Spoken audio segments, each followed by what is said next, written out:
मंगेश यादव के बाद उत्तर प्रदेश में एक और एनकाउंटर हुआ है। नाम है अनुज प्रताप सिंह, जाति से हटकर। हालांकि कुछ लोग इसे अब पुलिस की कार्यप्रणाली से जोड़कर भी देख रहे हैं, लेकिन जब मंगेश यादव का एनकाउंटर हुआ था तो उसे जाति से जोड़कर देखा गया था। आज तड़के सुबह अनुज प्रताप सिंह जब उसे एसटीएफ की टीम पकड़ने के लिए गई तो फायरिंग की और टीम ने भी जवाबी कार्रवाई की, जिसमें ढेर हो गया अनुज प्रताप सिंह। रिपोर्ट देखिए।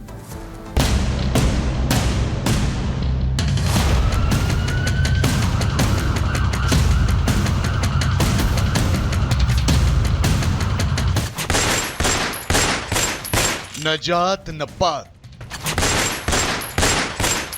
न यादव न ठाकुर।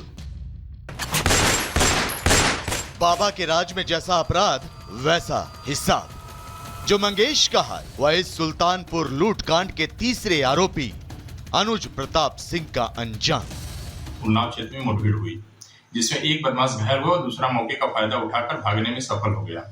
घायल बदमाश की शिनाख्त अनुज प्रताप सिंह पुत्र धर्मराज सिंह निवासी ग्राम जनापुर थाना मोहनगंज जनपद अमेठी के रूप में की गई है, जो 1 लाख का इनामिया था। प्राथमिक उपचार के बाद जिला अस्पताल उन्नाव भेजा गया। जिला अस्पताल में अभियुक्त को चिकित्सक द्वारा मृत घोषित कर दिया गया। यूपी में सुल्तानपुर लूटकांड के एक और आरोपी अनुज प्रताप सिंह उन्नाव में पुलिस मुठभेड़ में मारा गया। यूपी एसटीएफ के साथ उन्नाव पुलिस ने बदमाश अनुज प्रताप सिंह को एनकाउंटर में मार गिराया। ये मुठभेड़ उन्नाव के थाना अचलगंज में हुई। हालांकि सुल्तानपुर लूटकांड में हुए इस एनकाउंटर को उन लोगों को यूपी पुलिस का जवाब माना जा रहा है जो यूपी में हो रहे अपराधियों के एनकाउंटर को जातिवाद का एंगल दे रहे थे, जिसमें पहला नाम समाजवादी पार्टी के अध्यक्ष अखिलेश यादव का है। झूठी कहानी पढ़ी जा रही है एनकाउंटर को लेकर के।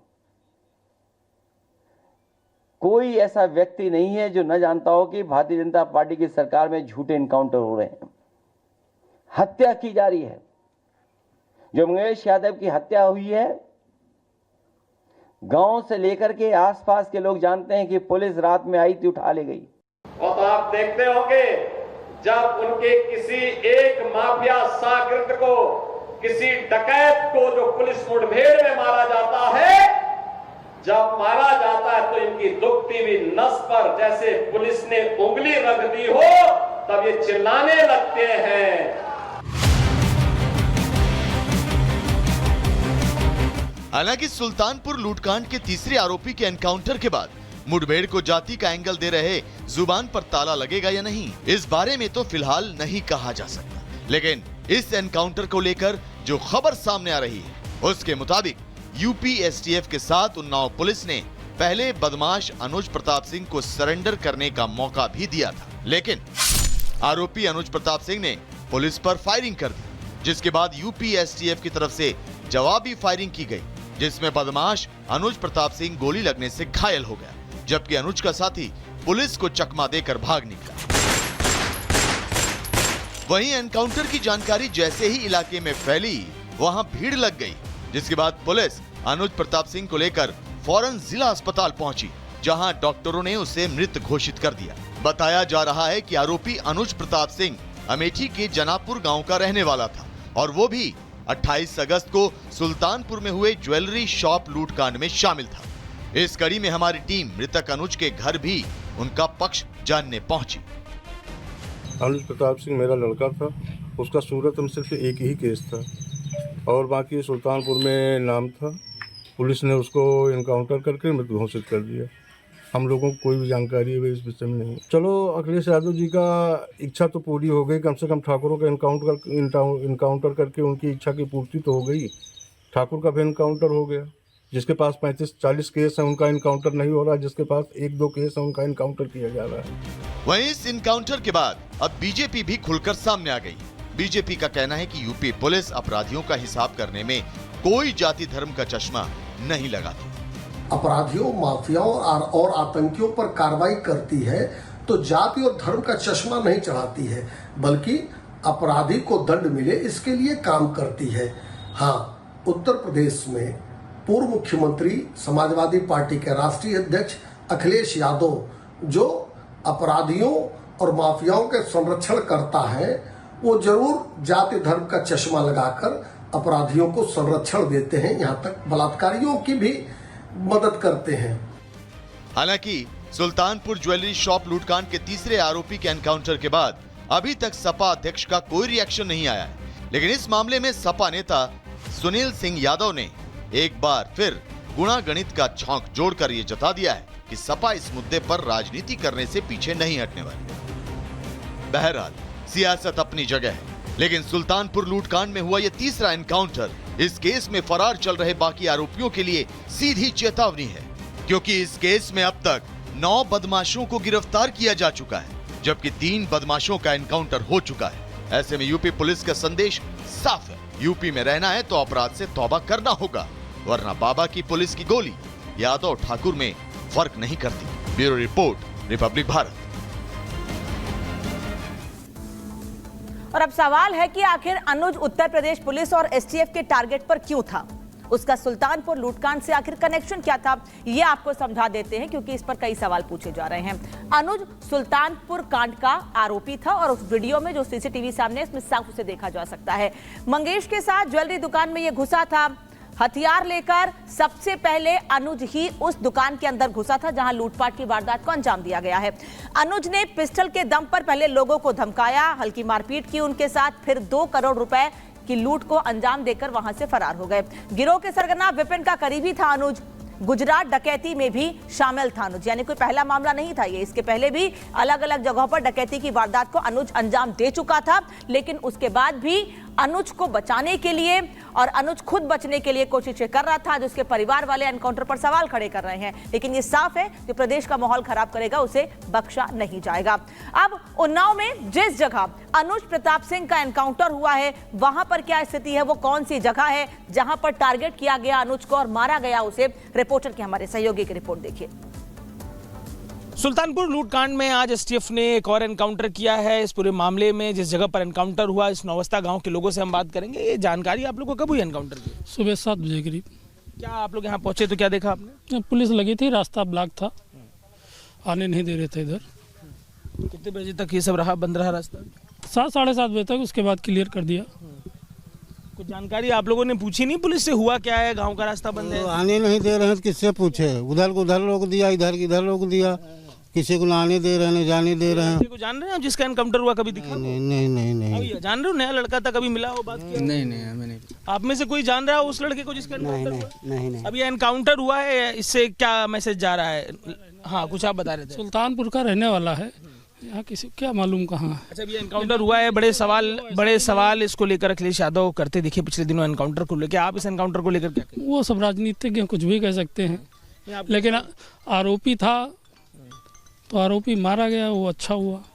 देखिए, ये ग्रामीण हैं जिस जगह पर ये एनकाउंटर हुआ और इस एनकाउंटर को लेकर अपना पक्ष रख रहे हैं कि आरोपी है, मारा गया, अच्छा हुआ। तो स्थानीय लोगों का ये कहना है कि अपराध करोगे तो सजा भी मिलेगी, और जैसा मुख्यमंत्री कहते रहे हैं कि उत्तर प्रदेश में अपराधियों के लिए कोई जगह नहीं है। अब उत्तर प्रदेश सरकार के मंत्री भी इस पर रिएक्शन दे रहे हैं, आम लोग तो कह ही रहे हैं। उन्नाव एनकाउंटर पर मंत्री संजय निषाद ने कहा है कि अपराधियों की कोई जाति धर्म नहीं होती है। उत्तर प्रदेश पुलिस कानून के अनुसार अपना काम करती है। सुनिए क्या कह रहे हैं संजय निषाद। ये एजेंसियां हैं, उनकी सरकारों में एजेंसियां संरक्षण प्राप्त थी, हमारी सरकार में सजा देने के लिए मतलब अवसर प्राप्त है। आज के दिन में आप देखो, किसी अपराधी की जाति नहीं होती है।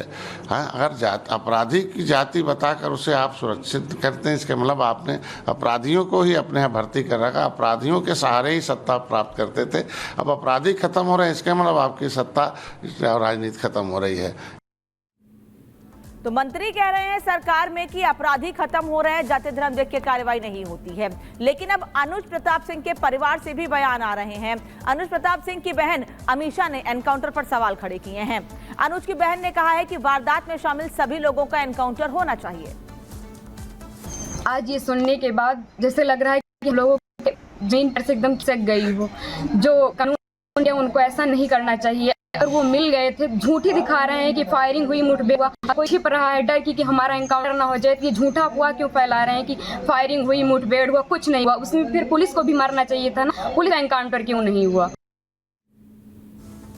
तो पिछले कई सालों में उत्तर प्रदेश में ऐसा नहीं है पहली बार किसी सरकार में एनकाउंटर हो रहे हैं, अलग अलग सरकारों में एनकाउंटर होते रहे हैं। कुछ लोग सवाल जो खड़े कर रहे हैं आज उनको जवाब दे देते हैं कि आखिर जो लोग एनकाउंटर पर सवाल पूछ रहे हैं, जाति धर्म की बात करते हैं, शुरू से लेकर अब तक, यानी जो लोग सवाल खड़े कर रहे हैं उनकी सरकार से लेकर अब तक कितने एनकाउंटर प्रदेश में हो चुके हैं। 19 मार्च 2017 से अब तक 207, यानी योगी आदित्यनाथ की सरकार में 207 एनकाउंटर हुए हैं। वहीं 15 मार्च 2012 से 19 मार्च 2017, यानी अखिलेश यादव जब मुख्यमंत्री थे उनकी सरकार में 40 एनकाउंटर हुए थे, ये सूत्र बता रहे हैं। जबकि मायावती की सरकार में 13 मई 2007 से 14 मार्च 2012 तक 261 एनकाउंटर हुए थे।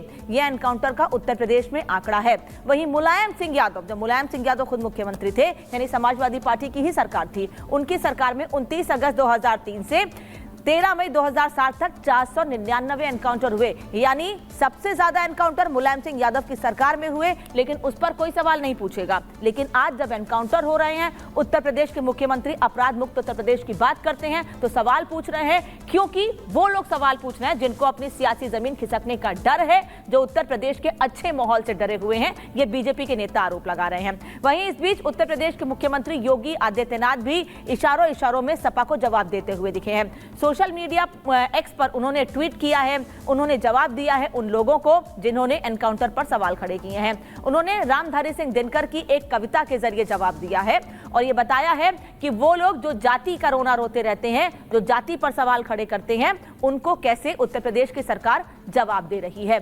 पाते हैं सम्मान, तपोबल से भूतल पर शूर, जाति जाति का शोर मचाते केवल कायर क्रूर। ये मुख्यमंत्री योगी आदित्यनाथ ने रामधारी सिंह दिनकर की कविता सोशल मीडिया पर लिखकर बिना नाम लिए उन लोगों को जवाब दिया है जो एनकाउंटर को जाति से जोड़ते हैं।